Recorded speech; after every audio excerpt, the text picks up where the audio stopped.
देख रहे हैं अब तक न्यूज चैनल।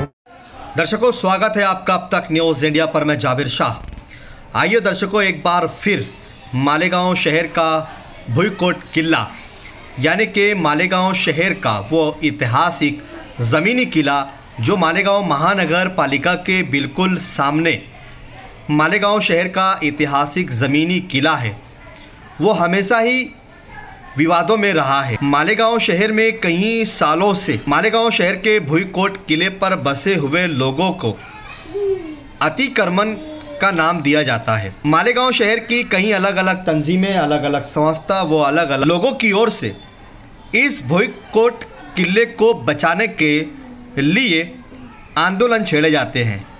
कहीं रैलियां, कहीं आंदोलन, तो कहीं कानूनी लड़ाई भी लड़ी जा रही है।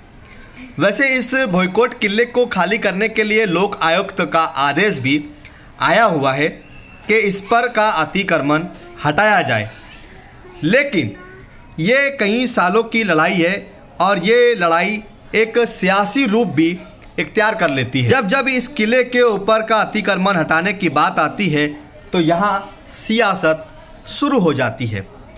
वैसे इसकी पूरी तय तक हम भी नहीं गए हैं और इसकी पूरी जानकारी हमारे पास भी नहीं है कि असल इस किले पर रहने वाले लोगों का कहना ये है कि हम कानूनी तौर से इस किले पर रहते हैं, लेकिन कुछ तंजीमों का कहना ये है कि यहाँ पर जो लोग रहते हैं हम उनका विरोध नहीं करते, हम सरकार से डिमांड करते हैं कि किले पर बसे हुए दूसरी जगहों पर मुंतकिल किया जाए और उन्हें रहने के लिए दूसरी जगह दिया जाए और किले को पूरी तरीके से खाली किया जाए। लेकिन जब किले पर बसी हुई बस्ती को खाली करने की बात आती है तो वहीं इस किले में चल रही एक काकानी स्कूल का विषय भी मौजूए बहस हो जाता है और फिर कहा जाता है कि ये किले के अंदर की जो स्कूल है क्या वो भी अतिक्रमण है। लेकिन किले के लोगों का क्या कहना है वो भी हम आपको आगे वीडियो में सुनाएंगे कि किले में चल रही काकानी स्कूल के लोगों का कहना क्या है, क्या वो इसे अतिक्रमण समझते हैं या नहीं समझते हैं।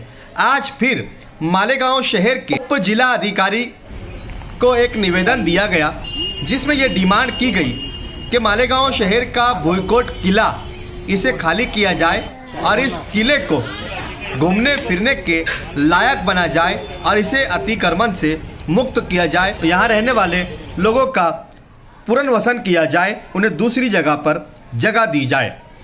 इसी बात को लेकर आज आप देख सकते हैं कि आपकी स्क्रीन पर यहाँ पर कई लोगों ने यहाँ पर उप जिला अधिकारी को निवेदन दिया और उनसे ये डिमांड की। ये बात वापस से क्यों शुरू हो गई और क्यों चर्चा में आ गई, क्योंकि इस भुईकोट किले के लिए, मालेगांव शहर के किले के लिए 1,70,00,000 रुपये की निधि इसे स्वच्छ बनाने के लिए, सुंदर बनाने के लिए और इसके रंग रौंगट और कामकाज के लिए 1,70,00,000 रुपये की निधि मंजूर हुई है, जिसका कामकाज भी किले में शुरू हो चुका है।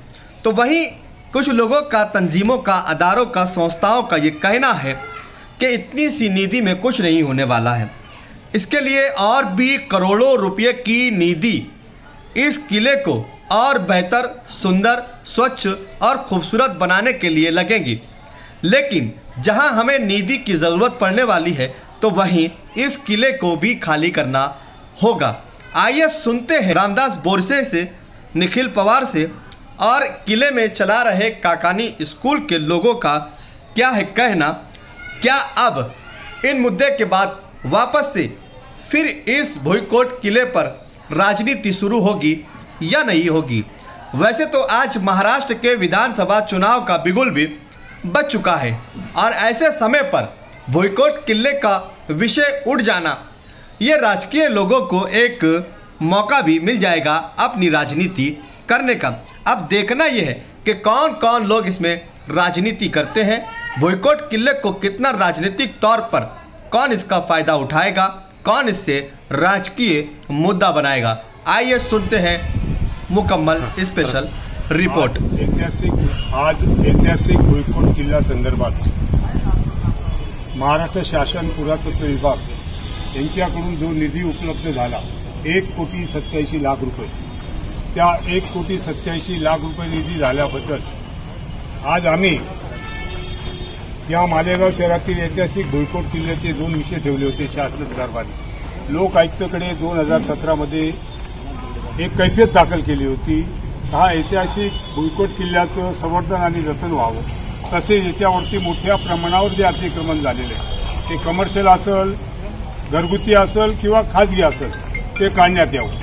त्याची सन्माननीय लोक आयुक्त साहेबांनी दखल घेऊन आम्हाला निकाल दिला 2022 मध्ये. निकाल दिल्यानंतर जिल्हाधिकारी साहेबांना ते आवर्जून सांगण्यात आलं की बाबा तुम्ही त्याची पाहणी करा. जिल्हाधिकाऱ्यांनी संपूर्ण किल्ल्याची पाहणी केली आणि त्यांच्या परीने काही आदेश पारित केले. पण पालिका प्रशासन नेहमीच उदासीनता दाखवते. मला काय म्हणायचं, जर स्पष्ट लोक आयुक्ताच्या आदेशमध्ये नमूद केलं आहे तर त्यांचं पुनर्वसन करा आणि भुईकोट किल्ला खाली करा. सर्वप्रथम तर कमर्शियल अतिक्रमण काढलं पाहिजे, त्यांचं पुनर्वसन करायची काही गरज नाही मला असं वाटतं. शासनाचं ध्येय आणि धोरण कोणाला बेघर करायचं नाही. शासन निश्चित प्रत्येकाला घेऊन चालतं आणि प्रत्येकाचा विचार करतं. पण ह्या मालेगाव शहरात काही लोक त्याला राजकारणाचं रूप देतात. मला असं वाटतं भुईकोटमध्ये जे अतिक्रमणधारक आहेत ते गरीब असतील, श्रीमंत असतील, त्यांच्यावर न बोललेलं बरं. पण त्यांची सुद्धा मानसिकता झाली आहे. का मानसिकता झाली आहे? का आपल्याला आपल्या हक्काचं घर मिळत, आपल्याला आपल्या हक्काची जागा मिळत. मी म्हणतो शासनाचे तुम्ही 10 एकर जागेवरती कब्जा करा, पण प्रॉपर्टी उतारा हा तुमच्या नावाचा नसेल. प्रॉपर्टी उतारा जर तुमच्या नावाचा नसेल तर त्या जागेला काहीच किंमत नाही. शासनाच्या धोरणाप्रमाणे मालेगाव शहरात काय संपूर्ण महाराष्ट्रात हायकोर्टाने आदेश पारित केले होते, नंतर सुप्रीम कोर्टाने केले. बेकायदेशीर मंदिरं असतील काढून टाका, बेकायदेशीर धार्मिक स्थळं असतील काढून टाका. ज्या ज्या स्थळांवरती कायदाच नव्हता आणि बेकायदेशीर होते ते स्थळं काढण्यात आली, धार्मिक स्थळं. पण मग मी म्हणतो धार्मिक स्थळं काढू शकता, बेकायदेशीर धार्मिक मंदिरं काढू शकता, अतिक्रमण काढायला काय अडचण आहे? बरं, अडचण म्हणजे असे मला म्हणायचं नाही. लोक आयुक्ताचा आदेश आहे की त्यांचं पुनर्वसन करा. नगरपालिकेने सांगितलं होतं का 1 वर्ष लागेल, आता 2 वर्ष झाले, आता 2024 चालू आहे. मग मी काय म्हणतो, या शहरात मेजर प्रॉब्लेम तयार झाल्यावरच प्रशासन जागा होईल का? नाही, असं न जाता गावाची शांतता सुव्यवस्था नांदून तो प्रश्न मार्गी लागला पाहिजे, असं भुईकोट संघर्ष समितीचं आणि मालेगावकरांचं म्हणणं आहे. महाराष्ट्र शासनाला भुईकोट बचाव संघर्ष समितीच्या वतीने ॲडिशनल कलेक्टर श्रीमान देवदत्त केकान साहेबांचा सत्कार करून महाराष्ट्र शासनाचे आभार या ठिकाणी व्यक्त करण्यात आलेले आहे. महाराष्ट्र शासनाने 1,87,00,000 जो निधी उपलब्ध करून दिला आणि भुईकोट किल्ल्याच्या विकासासाठी जी शासनाने सकारात्मक पाऊल उचललं त्याबद्दलचा हा सत्कार होता. शासनाला पुनश्च एकदा या ठिकाणून सर्व मालेगावकरांच्या वतीने विनंती आहे, भुईकोट किल्ला ही ऐतिहासिक धरोहर, हिचं जतन संवर्धन व्हावं यासाठी गेल्या अनेक वर्षापासून मालेगावातल्या नागरिकांची प्रामाणिकपणे शासनाकडून अपेक्षा होती. त्या अपेक्षेकडे सरकार कुठेतरी थोडंफार सकारात्मक दृष्टिकोनातून बघायला लागलं, म्हणून सरकारचा हा सत्कार करताना अजून आमच्या अपेक्षा उंचावल्या आहेत. शासनाने या प्रकरणी तात्काळ काही पावलं उचलणं गरजेचे आहे. त्या दृष्टिकोनातून केकान साहेबांनी आश्वासन दिलं की महापालिका आणि पोलीस प्रशासन यांच्याशी समन्वय साधून काही पावलं उचलले जातील.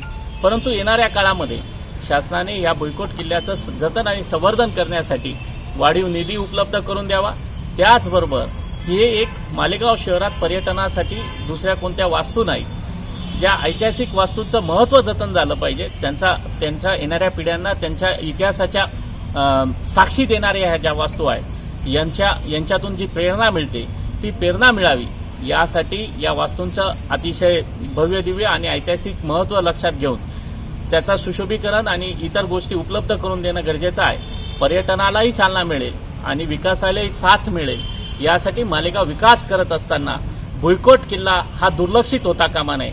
कोणत्याही अँगलने मालेगावचा विकास भुईकोट किल्ल्याच्या विकासाशिवाय पूर्ण होऊ शकत नाही. त्यामुळे सरकारने भुईकोट किल्ल्याच्या विकासासाठी प्राधान्य द्यावं एवढीच मागणी या ठिकाणून मालेगावच्या जनतेच्या वतीने मान्य शासनाला करू इच्छितो. धन्यवाद. त्या किल्ल्यामध्ये आपली मालेगाव एज्युकेशन सोसायटीहून काकांनी शाळा आपली आहे. आता त्याच्या बाबतीतही काही लोक थोडा चुकीचा गैरसमज पसरवण्याचा प्रयत्न करतात की शाळा सुद्धा अतिक्रमण आहे म्हणून. तर शाळा ही अतिक्रमण नसून ती 1962 राजपत्र गॅझेटद्वारे मंजूर झालेली आहे आणि सरकारने मान्यता दिलेले जितकं आपल्याला त्यांनी परवानगी दिली तेवढंच बांधकाम करून आपण त्या ठिकाणी शाळा चालवतोय. आणि विशेष गोष्ट म्हणजे सरकार दरबारी सुद्धा याची नोंद असायला पाहिजे किंवा असेल की आपली शाळा तिथं आहे म्हणून तो किल्ला आता सुस्थितीत आहे, नाही तर तो किल्लाही आता राहिला नसता. तर आता असो त्या शाळेच्या निमित्ताने आज त्या किल्ल्याचं संवर्धन आपण सगळे मिळून करूया. आणि अधिकारी सरकार दरबार आपण एकच मांडणी मांडू की बाबा तुम्ही एक साथ आम्हाला सगळं अतिक्रमण झोपडपट्ट्या वसवणं आणि काढणं असं काही आमची अपेक्षा नाही आहे, पण टप्प्याटप्प्याने तुम्ही पहिले खंदक मोकळा करून द्या. खंदक बांधून पुरातत्व खातं तयार आहे, निधी मंजूर करतायत. मागच्या वेळेलाही त्यांनी 5 कोटी करोनाच्या आधी मंजूर केला होता, परंतु तो इतर ठिकाणी डायव्हर्ट करण्यात आला करोनाच्या नंतर आणि तो निधी इथपर्यंत पोहोचू शकला नाही. आणि आता रामदास भाऊ आणि आपल्या संघर्ष समितीच्या वतीने प्रयत्नातनं जो निधी मंजूर झाला त्या दृष्टीने आता जे काम चालू झालेलं आहे आता ते कुठल्याही प्रकारे थांबता कामा नये म्हणून आपण सर्वजण प्रयत्न करून या कामाला कशी चालना देता येईल, कुठेही कुणाशी वाद न घालता जे जे अतिक्रमण असेल ते खरोखर काढून आणि ती जागा मोकळी केली पाहिजे. आणि सरकारचं सुद्धा आता धोरण आहे किल्ल्यांच्या बाबतीत, पुरातत्व खात्याच्या मार्फत सगळ्या किल्ल्यांचं संवर्धनाचं कामही चालू आहे. तर त्या दृष्टीनेच आपण योग्य तीच मागणी पण करतोय आणि इथल्या अधिकाऱ्यांनी सुद्धा त्या दृष्टीने प्रयत्न करावेत एवढीच अपेक्षा आपल्या संघर्ष समितीच्या वतीने मी करतो आणि बोलू शकतो.